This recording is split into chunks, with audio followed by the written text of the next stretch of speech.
Hello friends, welcome to study group पाठशाला।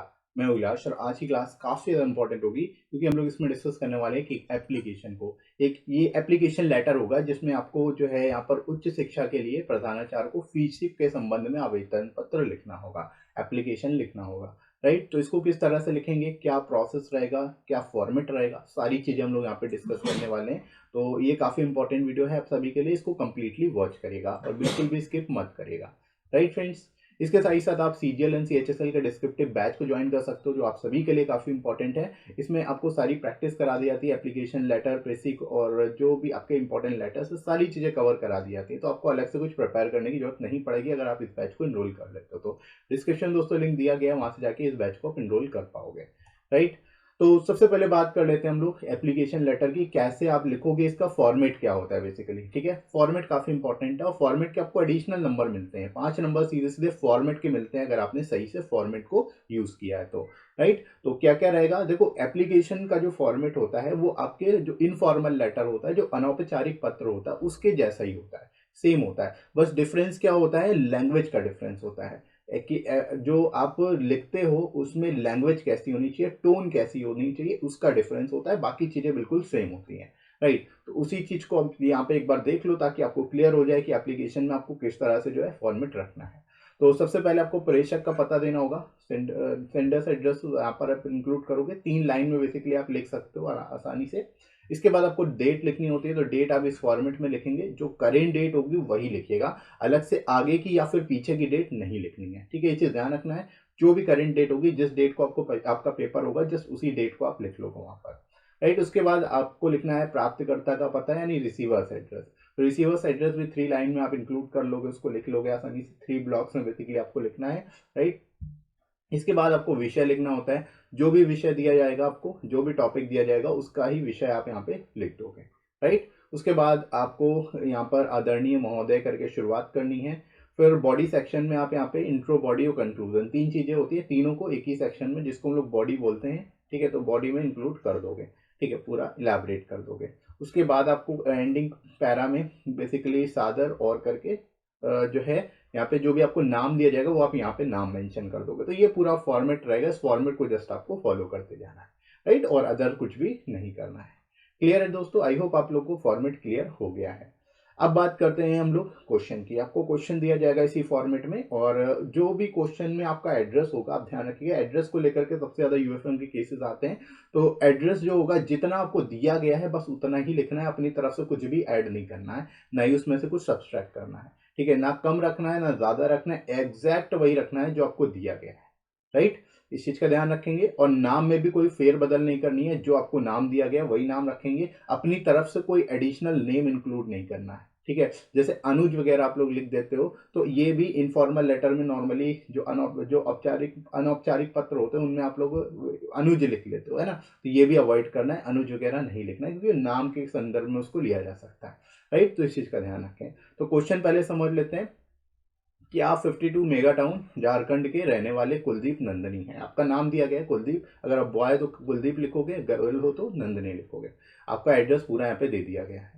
GIC college के प्रधान अध्यापक को एक प्रार्थना पत्र लिखकर उनसे उच्च शिक्षा के लिए फ्रीशिप प्रदान करने का अनुरोध करें। ठीक है, मतलब आपको फ्रीशिप के लिए आपको जो है जीआईसी कॉलेज के प्रधान अध्यापक, प्रधानाचार्य बेसिकली, उनको प्रार्थना पत्र लिखना है। ठीक है, तो आप कैसे लिखेंगे इसमें और क्या क्या सिचुएशन रहेगी। अब आपको फ्रीशिप के लिए लिखना है, यानी आपकी फाइनेंशियल कंडीशन उतनी अच्छी नहीं है, तो आपको उसी के संदर्भ में लिखना होगा, उसी हिसाब से लिखना होगा। आपको दिखाना होगा कि आपकी फाइनेंशियल कंडीशन अच्छी नहीं है, तभी आपको फ्रीशिप चाहिए। राइट, तो ये चीजें आपको सिचुएशन के हिसाब से अपने आप को ढाल लेना है, जिस सिचुएशन में दिया गया है उसी सिचुएशन में आप अपने आप को रखो, और फिर देखो आपको क्या क्या वहां से प्रॉब्लम्स आ रही है, उन्हीं चीजों को लिखते चले जाओ। बस अलग से कुछ यहाँ पे याद करने की जरूरत नहीं है, आप कुछ चीजें याद कर रहे हो, कुछ कर रहे हो, नहीं। यहाँ पर जस्ट प्रैक्टिस की जरूरत है। जितना ज्यादा प्रैक्टिस करोगे, जितनी अलग अलग सिचुएशंस में आप अपने आप को इंक्लूड करके प्रैक्टिस करोगे, उतना अच्छे से आप ये लेटर राइटिंग, एप्लीकेशन राइटिंग, ये सारा कर पाओगे। ऐसे राइटिंग भी वही है, ऐसे में भी कुछ याद नहीं करना होता है, जस्ट आपको अपने थॉट्स को यूज करना होता है, जो आपकी एग्जिस्टिंग नॉलेज है उसको यूटिलाइज करना होता है। राइट, तो whatever you have to do, just इतना ही करना है। जो भी आप करेंगे उसमें इतनी चीजें रहेंगी, कुछ अलग से नहीं रहेगा, कुछ भी अलग से रोट लर्निंग वगैरह कॉन्सेप्ट यहाँ पे नहीं लगेगा, क्योंकि टॉपिक आपको पढ़ा हुआ नहीं मिलेगा, आपको ऐसा टॉपिक मिलेगा जो आपने कभी ना पढ़ा हो। ठीक है, मोस्ट प्रोबेबली चांसेस तो यही है, बाकी अगर पढ़ा हुआ आ जाता तो बहुत ही अच्छी बात है, राइट। अब देखिए शुरुआत कैसे करेंगे यहाँ पे ये समझ लेते हैं। तो सबसे पहले आपको एड्रेस लिखना होगा, सेंडर्स एड्रेस आपको जो दिया गया एज इट इज रख लोगे, 252D मेगा टाउन झारखंड, ठीक है, इस तरह से जो दिया गया एज इट इज रख लो। उसके बाद आपको लिखनी है डेट, तो जो भी करेंट डेट होगी आप इसी फॉर्मेट में लिखोगे। यहाँ पे दिनांक या फिर डेट ऐसा लिखने की जरूरत नहीं है, आप डायरेक्ट डेट लिखोगे यहाँ पे, ठीक है, अलग से वो हेडिंग वगैरह नहीं देनी है, ये चीज ध्यान रखिएगा।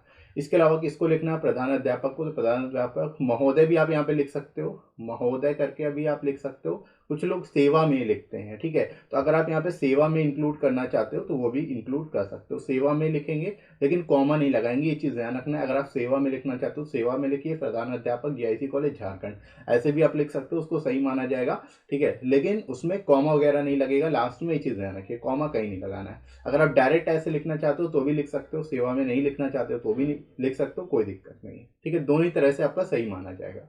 इसके बाद विषय जो है, विषय में आपको लिखना है उच्च शिक्षा के लिए फ्रीशिप के संबंध में आवेदन, ठीक है, जो आपको टॉपिक दिया गया उसी के रिस्पेक्ट में आप वो विषय डाल दोगे, वही चीज, ठीक है, अपनी लैंग्वेज में थोड़ा सा घुमा के, तो ये आपका क्या हो जाएगा, विषय हो जाएगा। इसके बाद अब आपको शुरुआत करनी है, आदरणीय महोदय से शुरुआत कर दोगे, उसके बाद कॉमा लगता है, ये चीज आपको ध्यान रखनी है। अब शुरुआत कैसे करनी है, क्योंकि आप यहाँ पर एप्लीकेशन लिख रहे हो तो थोड़ी लैंग्वेज में आपकी मॉडेस्टी होनी चाहिए, राइट, नम्रता होनी चाहिए, विनम्र होकर ही आपको ये जो है लेटर लिखना है, राइट।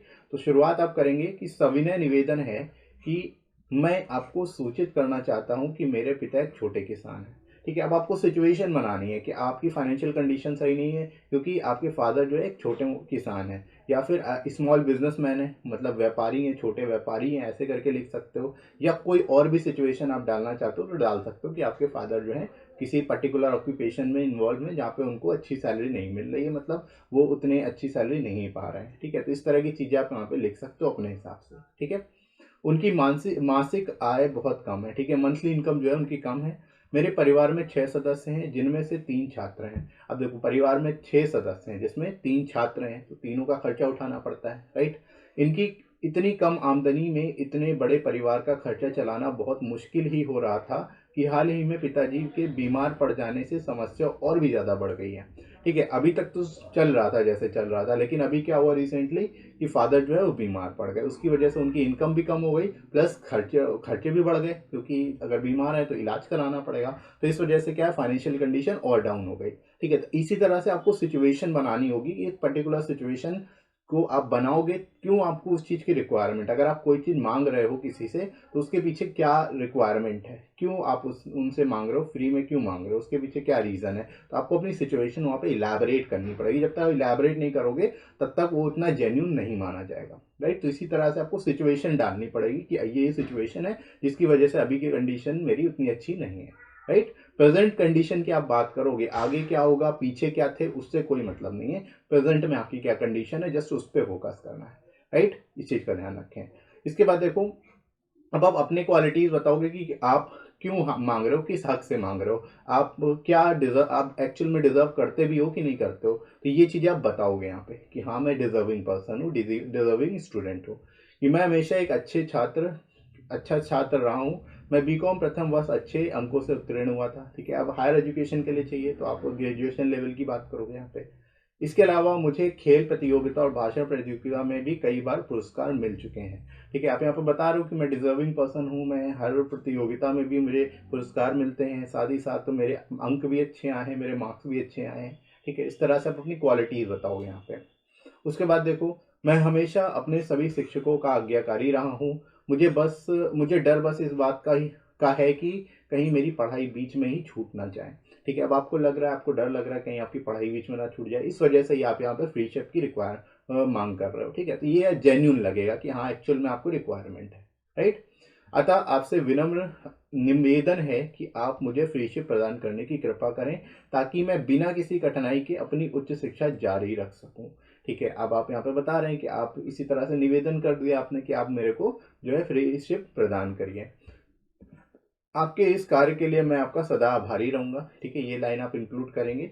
उसके बाद आपको लिखना है धन्यवाद, नीचे लिखेंगे आपका आभारी, उसके बाद जो भी आपको नाम दिया गया आप एक नाम लिख दोगे अपने हिसाब से, कुलदीप या फिर नंदनी, ठीक है, तो इस तरह से इस टॉपिक को आपको लिखना है। आपकी लैंग्वेज थोड़ी सी मॉडेस्ट होनी चाहिए। आप सिचुएशन जो आपको दी गई है उस सिचुएशन में पूरा इन्वॉल्व होना है आपको, उस हिसाब से पूरा जो है सिनेरियो आपको बनाना पड़ेगा।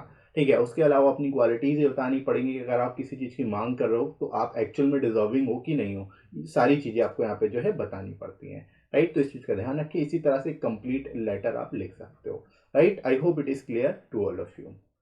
इसके साथ ही साथ फ्रेंड्स, आप ऐसे ही लेटर्स एंड एप्लीकेशन की प्रैक्टिस करने के लिए इन बुक्स को ले सकते हो, जो आपको हिंदी इंग्लिश दोनों मिल जाएगी। प्रेसी के लिए भी आपको यहाँ पे अलग से जो है एक बुक मिल जाएगी, यहाँ पर आप प्रिपेयर कर सकते हैं। हिंदी इंग्लिश दोनों में ही अवेलेबल है, तो आप अपने लैंग्वेज के हिसाब से इनको ले सकते हो और अपनी प्रिपरेशन को और बेहतर तरीके से कर सकते हो। तो डिस्क्रिप्शन दोस्तों लिंक दिया गया है, वहाँ से जाके आप डिस्काउंटेड रेट्स पे इन बुक्स को ले लोगे और अपनी तैयारी और अच्छे से और बेहतर तरीके से प्रैक्टिस कर पाओगे। राइट दोस्तों, तो इसी तरह से प्रैक्टिस करते रहिए और आई होप ये वीडियो आपको हेल्पफुल लगा होगा। वीडियो को लाइक जरूर करेगा, शेयर करेगा अपने सभी दोस्तों में और सब्सक्राइब कर लीजिए चैनल को अगर आप में से कोई नया है तो। राइट फ्रेंड्स, तो अभी के लिए इतना ही। नेक्स्ट मिलते हैं अगली क्लास में। Thanks for watching.